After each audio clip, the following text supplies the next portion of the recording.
Welcome back. Welcome back to our protection, high voltage protection and relaying subject. Welcome to another lecture, online lecture.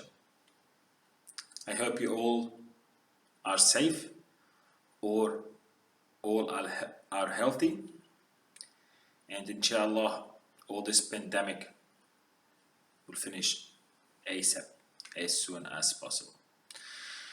Today we are going to cover the last section of the three-phase differential protection.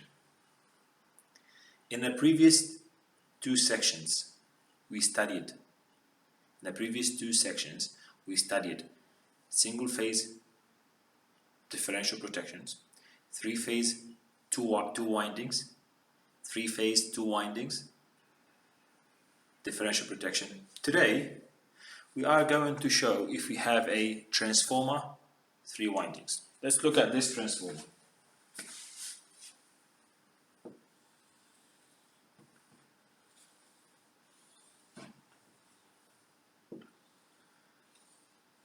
I'm gonna assume this is a three-phase transformer. On this side I had two output. This is my transformer. I'm going to say this is being connected into a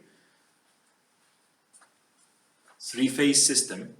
I have transformer, three windings. Okay, I need to design the protection of this transformer. This transformer, because I have winding on the primary, two winding on the secondary. I have an input and I have two output on this case, or I could have two input, one output. How do I start the differential protection for this transformer? What I studied before, it's very important to me. I will follow exactly the same step. There's no difference.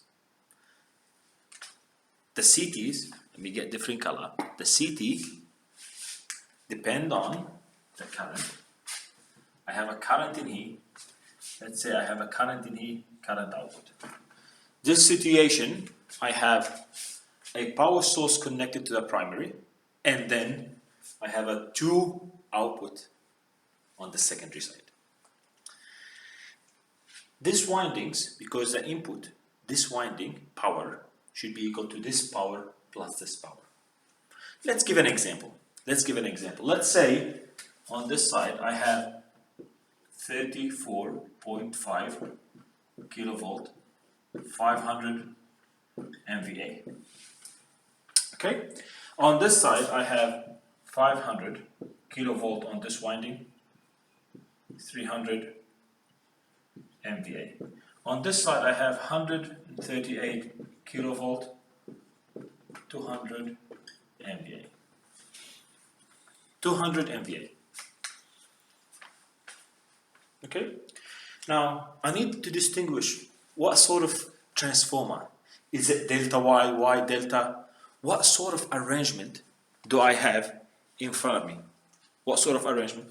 I want to assume that this, pay attention to this. Okay.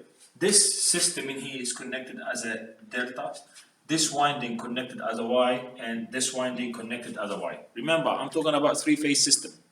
Three-phase system. Perfect.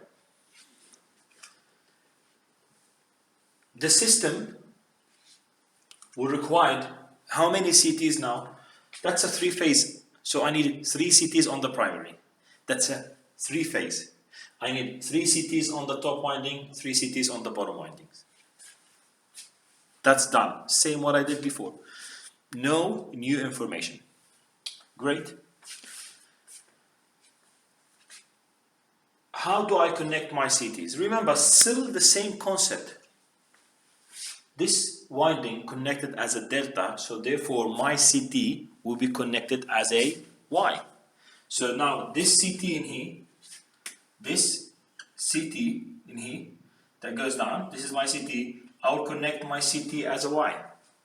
Now this CT, I will have a CT in here, and CT. This set of CT will be connected as a delta. This set of CTs will be connected as a delta. So I did not learn new things so far. So far, everything the same. Everything the same, whatever I learned. So if I have the power transformer winding as a delta, I connect my CTs on this side as a Y. And if I have the winding of the power transformer Y, I connect its CT as a delta, because I need to compensate for the 30-degree shift between delta and Y. I hope you still remember this from the previous video. Okay, how do I determine the CT ratio? I do exactly the same. There's no difference. I want you to know one element, one step. When it comes to the CT ratio, I will use 500 MVA as a power to calculate all the current. So what I do is, this current, what will be this current equal to?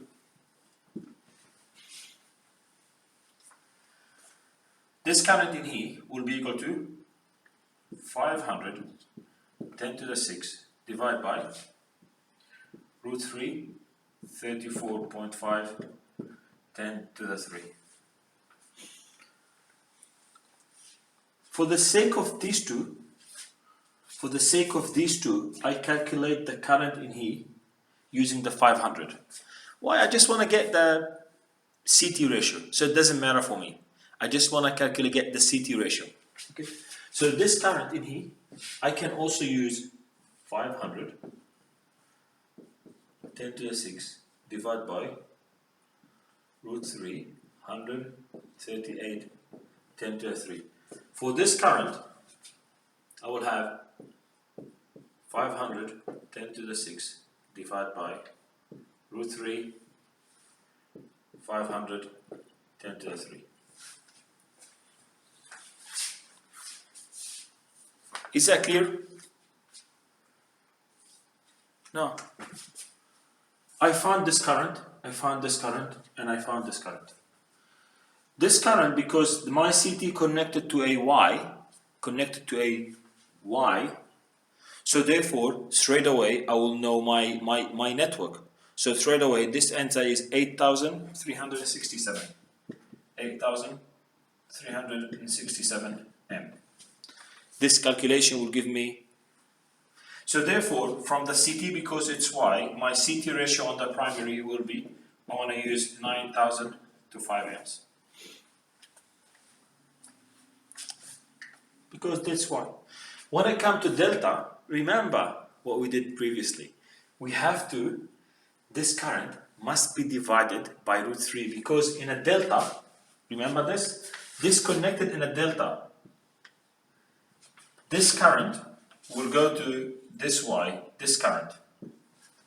I need the line current of the delta to be the same as this one, as the output of this. The output of this one will be equal to the output of this current of the CT. This is my CT on the primary, will be equal to 8,367 times 5 divided by 9,000. Divide by 9,000.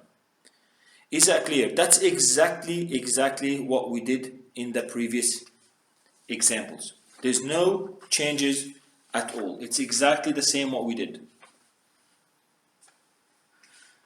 So I end up with, let's do the calculation, 8,367. 8,367 times 5 divided by 9,000, 4.64. 4.64. So therefore, I need this current.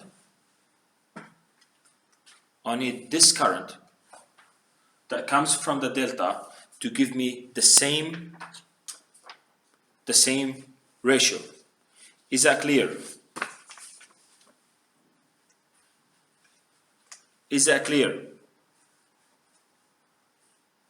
And that's how I determine my CT ratio for the secondary part. That's how I determine my CT ratio on for the secondary part. For the secondary part. Is that clear? Because the reason why I want to consider that during my assessment, the worst case scenario, if this has zero, if it has a zero output, this could have the entire output. If this has zero output, this could have the entire output. And I do exactly the same now. I found, remember, I'm doing it in the sake of CTs. So now I do exactly what I did before. I end up, if this is 577 amp, divided, I have to make sure that the system in here, I have a CT that gives me 577 as an input, goes into the CT, the output of the CT must be 2.68 amp, because this divided by root 3. This divided by root 3, 2.68 amp, and that's what I end up with the CTs. So now the CT ratio will be 1000, in this case will be 1000 to 5, and the other one will be 3600 to 5. So this will be 1000 to 5, 3600 to 5 ratios. Okay. Before we finish this session, I want you to know one element. It is possible for me, before let's sketch it in a different way. Let's sketch this in a different way. So I explained this final concept.